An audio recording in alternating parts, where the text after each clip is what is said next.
Kali ini kita akan membahas tentang leak tank atau bejana yang bocor. Biasanya ditanyakan adalah berapa lama waktu yang diperlukan oleh air dalam bejana ini sampai habis, atau berapa ketinggiannya pada saat tertentu, bisa juga mencari debit pada saat tertentu.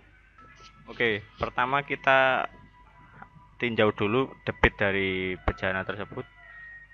Persamaan debit air kita tahu Q sama dengan delta V per delta T. Delta V adalah perubahan volumenya, delta T adalah rentang waktunya.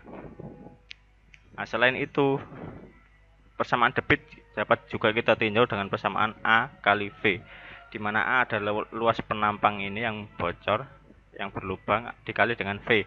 V adalah kecepatan aliran air keluar dari lubang ini. Nah, karena ini sama, persamaannya kita dapat tulis menjadi A kali V sama dengan delta V per delta T.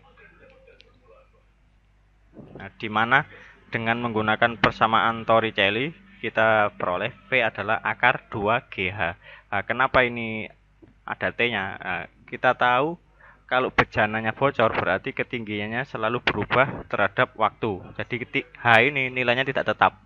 H ini merupakan fungsi terhadap waktu. Nah, kenapa ditulis H dalam kurung T? Karena tadi H merupakan fungsi dari waktu. Nah, nilai V ini kita substitusikan ke persamaan ini. Sehingga persamaannya menjadi A akar 2GH fungsi T sama dengan delta V per delta T. Kita tulis sebagai persamaan 1. Nah, selanjutnya kita tinjau volume bejana. Kita tahu volume air ya, lebih tepatnya. Volume bejana adalah A kali H. A adalah luas penampangnya atau luas alas kali H. H adalah tingginya. Nah, dalam kasus bejana berlubang, volume bejana dan ketinggiannya berubah terhadap waktu. Ketinggiannya selalu berkurang dan volumenya juga selalu berkurang. Nah, persamaannya kita tulis, berarti karena volumenya berubah berarti dia delta V sama dengan A kali delta H, karena ketinggiannya juga berubah kan. Nah, tadi karena volume bejana berkurang setiap saat, maka delta V bernilai negatif, sehingga delta V sama dengan negatif A kali delta H. Nah, kita sebut ini sebagai persamaan 2. Oke. Selanjutnya persamaan 2 ini, delta V ini kita masukkan ke persamaan 1. Ke delta V yang persamaan 1.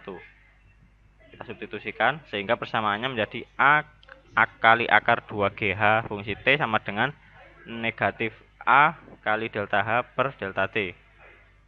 Selanjutnya kita kumpulkan variabel yang sama. Di sini ada delta H, di sini ada H fungsi T.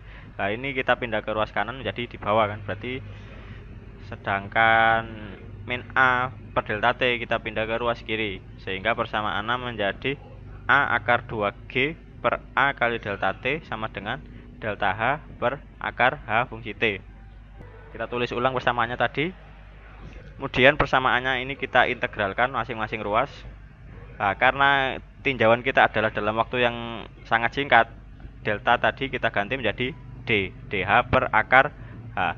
Kita integralkan kedua ruasnya. Oke. Nah, berapa integral dari DH per akar H? Oke, untuk integral dari DH per akar H saya percepat saja. Nah, kita peroleh integral dari DH per akar H adalah 2 akar H. Kita masukkan akar 2H sama dengan, karena ini nilainya tidak berubah, maka ini bisa kita sebut sebagai konstanta. Kemudian yang diintegralkan berarti hanya dt. Integral dt adalah T, sehingga integralnya menjadi min A dikali akar 2G per A kali T. Nah, jangan lupa kalau integral yang tidak punya batas harus kita tambah dengan C atau konstanta di akhirnya. Kemudian ini 2 kita pindah ke ruas kanan jadi di bawah, sehingga akar H sama dengan min A akar 2G per 2A kali T plus C. Nah, supaya akarnya hilang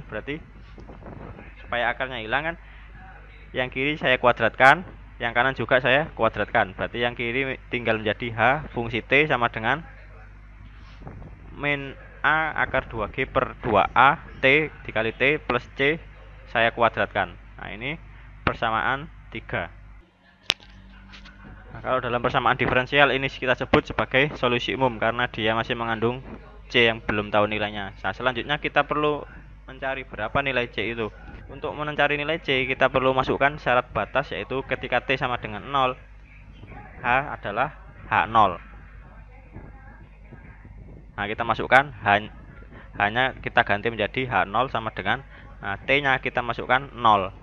Oke, sehingga ini kan menjadi 0, berarti hilang. Berarti H0 sama dengan C kuadrat. Sehingga C sama dengan akar H0. Nah, kita masukkan nilai C ini ke persamaan nomor 3 tadi. Sehingga fungsinya menjadi H fungsi T sama dengan min A akar 2G per 2A kali T sama ditambah akar H0 dikuadratkan. Nah, ini kita sebut sebagai persamaan 4. Persamaan 4 ini kita sebut sebagai solusi khusus. Kita tulis lagi persamaan 4 tadi.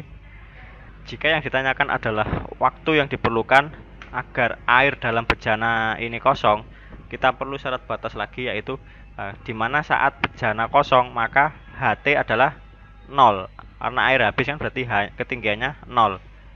Kita masukkan HT, kita ganti dengan 0 sama dengan min A akar 2G per 2A kali T ditambah akar H0 kita kuadratkan. Oke. Agar kuadratnya hilang, berarti ruas kiri saya akar, ruas kanan saya juga akarkan.